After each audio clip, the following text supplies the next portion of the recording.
représente une orientation qui est extrêmement dangereuse pour l'économie. C'est parce que, d'ailleurs, elle commence pas par ce qui est essentiel, ça veut dire le chiffrage officiel et incontestable des pertes. Et puis, elle mentionne pas les dépôts en livres libanaises. Mhm.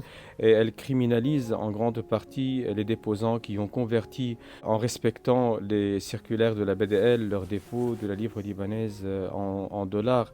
Et je ne sais pas, ces déposants, qu'est-ce qu'ils ont fait de mal en se conformant aux réglementations bancaires.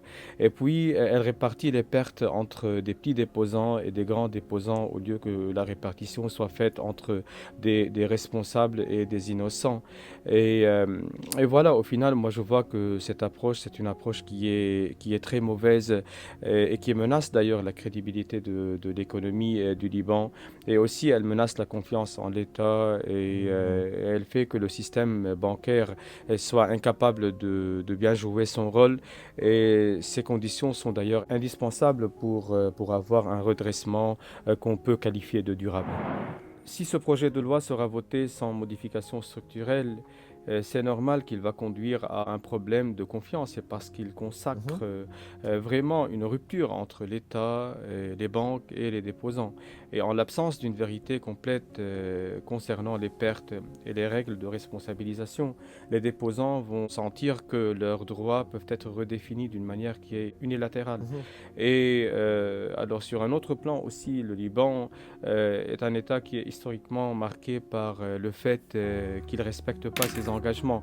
Et Mhm. le fait de compenser les défaillances par des obligations, c'est un signal qui est extrêmement négatif, tant Mhm. pour les déposants actuels que pour les déposants qui sont potentiels.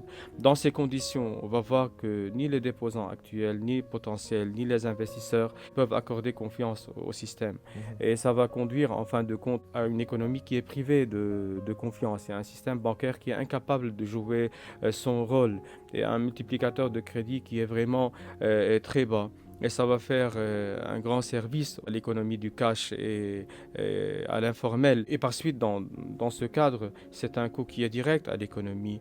Bien que les gens derrière ce projet de loi, ils prétendent que c'est un projet de loi qui lutte contre l'économie du cash, mais cela ne paraît pas être Mhm. vrai. Il met les banques ou il les place devant deux choix qui sont Mhm. tous les deux destructeurs. Soit elles vont payer les dépôts qui sont en dessous de 100 000 dollars, soit elles vont faire face à Mhm. la radiation. Et ça fait que la relation avec les déposants, elle va être coupée. Ça veut dire qu'il y aurait une rupture de ces relations. Dans cette hypothèse, les dépôts, même les petits, ils ne peuvent plus être servis. Et il y aurait une absence totale de solution. Et aussi pour les autres déposants, c'est parce que le secteur bancaire et la relation entre la banque et les déposants, c'est pas seulement pour les petits dépôts.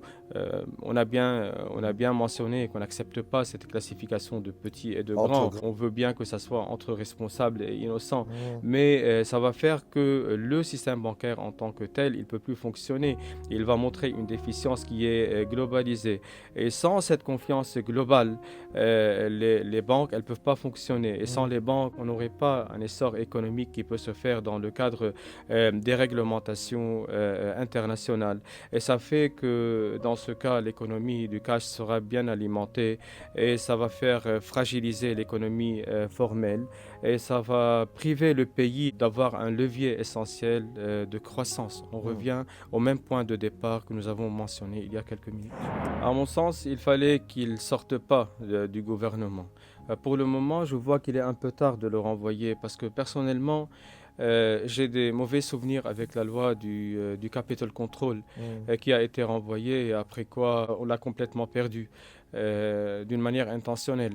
On Mhm. compte vraiment sur les modifications qui peuvent être apportées afin d'avoir une loi qui est plus juste, plus visionnaire, plus stratégique et plus équitable pour les déposants. Parce que le but ultime, c'est vraiment de protéger en priorité les intérêts des Des déposants déposants. et de permettre au secteur bancaire de regagner la confiance après qu'il y ait une responsabilisation partout et de reconstituer la confiance en l'État. Et ça, c'est une condition qui est indispensable indispensable à tout redressement que nous voulons durable de l'économie.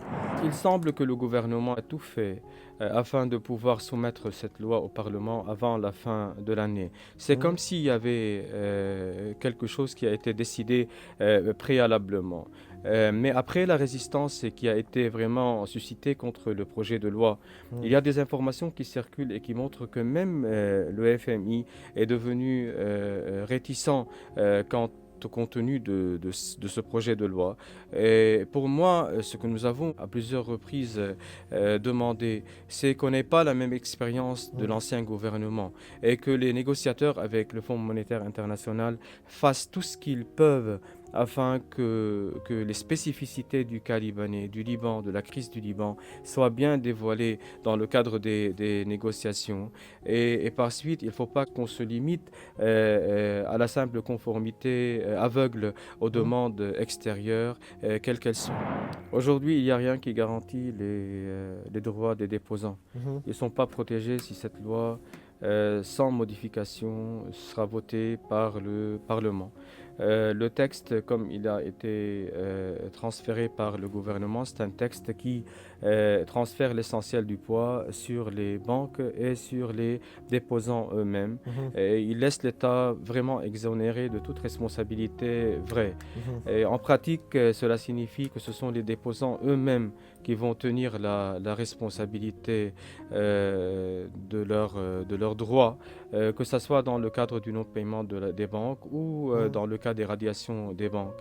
Et j'ai une préoccupation concernant la solution qui peut être apportée aux eurobonds dans ce cadre. Moi, je crains bien même qu'après le paiement de ces 4 versements, on sait plus que ces 4 après le discours du gouverneur de la Banque centrale.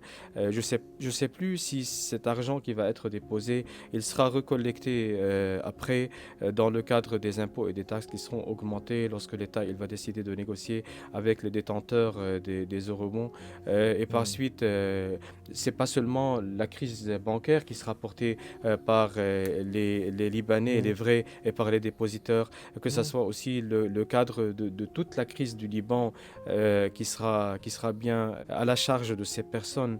Et par suite, les déposants et les personnes qui se conforment à la loi et qui paient leurs impôts, ce sont eux qui vont tenir en charge l'ensemble de cette crise, de cette catastrophe du Liban à travers les années, dans l'absence de la responsabilisation qui paraît très nettement dans le cadre de ce projet de loi. Je vous demande la question, c'est qui serait intéressé à venir injecter des fonds dans un pays où il n'y a rien qui marche vraiment. Alors, du côté de la stabilité politique, on a beaucoup de problèmes et ça continue. Du côté des solutions qui sont apportées à la crise financière et bancaire, il n'y a pas eu des solutions qui sont vraiment tranchantes et ça peut dissuader tout investisseur. Alors, sans garanties qui sont vraiment claires et sans partage équitable des pertes entre l'État, la Banque centrale et les banques, alors le système bancaire il va rester paralysé et il sera incapable d'attirer de nouveaux capitaux pour le relancer. Et ça fait que nous allons alors nous noyer dans ce statu quo qui va peut-être durer très longtemps, bien que le gouvernement il n'est pas de cet avis et il croit que le fait de faire passer le projet de loi vers le Parlement, alors c'est une mission accomplie, une affaire classée, ce qui n'est pas le cas à mon avis. Les discours du gouverneur de la BDL et du Premier ministre montrent clairement une divergence, surtout sur le calendrier et la faisabilité du remboursement. Cela nous ramène à un point qui est fondamental et d'ailleurs primaire. C'est le fait de commencer par déterminer officiellement le chiffre des pertes et les répartir d'une manière juste. Toute distribution et répartition qui est paramétrée. Moi, je ne sais pas comment ils acceptent de la faire. Je ne sais pas vraiment comment ils se réunissent pour répartir un chiffre X qu'ils ne connaissent pas. Mais dans tous les cas, toute répartition paramétrée, elle ne peut pas aboutir. Et la répartition juste entre l'État, la Banque centrale et les banques est la seule solution qui peut aboutir à des solutions qui sont vraiment réalistes et faisables. Pour moi, la déclaration du Premier ministre, elle repose sur une série de glissements qui sont conceptuels et qui méritent d'être bien explicités, non pas parce que le raisonnement logique est un exercice de luxe, mais c'est parce qu'il est une exigence démocratique. Il n'y a aucune politique publique qui peut soustraire à l'analyse rationnelle sous prétexte d'urgence ou de complexité. Le fait de présenter une conversion forcée des avoirs bancaires en des titres à long terme comme étant une restitution intégrale revient à neutraliser juridiquement le temps, le risque et l'illiquidité, comme vous l'aviez bien mentionné. Alors, même que ces éléments constituent le cœur de la valeur d'un droit qui est patrimonial. En droit financier, le fait de différer, de transformer et de conditionner n'est jamais équivalent au fait de restituer. Alors, la seconde confusion, elle réside dans l'argument selon lequel ces obligations auraient une grande valeur, selon les mots du Premier ministre, du seul fait qu'elles seront adossées à un portefeuille de 50 milliards de dollars qui est détenu par la Banque du Liban. Cet argument confond, en vrai, la valeur totale des actifs et leur utilisation ou bien leur capacité juridique d'être utilisés en tant que garantie effective. Et ça fait que, dans le cadre de ce que j'ai bien cité, je suis très convaincu, et je le répète pour la énième fois, que les obligations qui seront émises vont se heurter aux conditions du marché bancaire libanais et vont être affectées à fond par la mauvaise réputation du Liban en tant que pays qui ne tient pas à ses engagements. Et d'ailleurs, ce sont des obligations que la confiance manquée va pousser les détenteurs à les revendre sur le marché, et ça va créer une offre qui est vraiment très importante, et ça va faire, selon les conditions primaires du marché, dégraisser et affaiblir et diminuer le prix à des niveaux qui sont vraiment très bas. Alors, j'ai tout cité techniquement concernant ma vision, mais après quoi on voit qu'ils sont très convaincus. Moi, je suis académicien, je dis ce que je sais.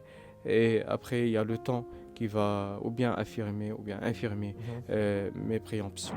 Moi, personnellement, je considère que ce projet de loi est prématuré. Et le temps qu'il va passer en couveuse, c'est un temps qui est perdu, surtout au regard du mandat du Parlement qui touche à sa fin. Et par suite, la comparaison, elle ne devrait pas être entre le vide et n'importe quelle loi. On s'attendait à une loi beaucoup plus consistante et beaucoup plus juste. Et c'est pour cela que les modifications qui doivent être apportées par le gouvernement devraient être des modifications vraiment structurelles. Le Parlement, pour faire sa tâche d'une manière qui est vraiment bonne, il doit repenser en profondeur l'approche et le cadre conceptuel du projet. Et moi, je ne sais pas si c'est le bon moment pour qu'il le fasse. Mais dans tous les cas, nous tenons l'Olivier de Noé et tout l'espoir en un Liban qui est meilleur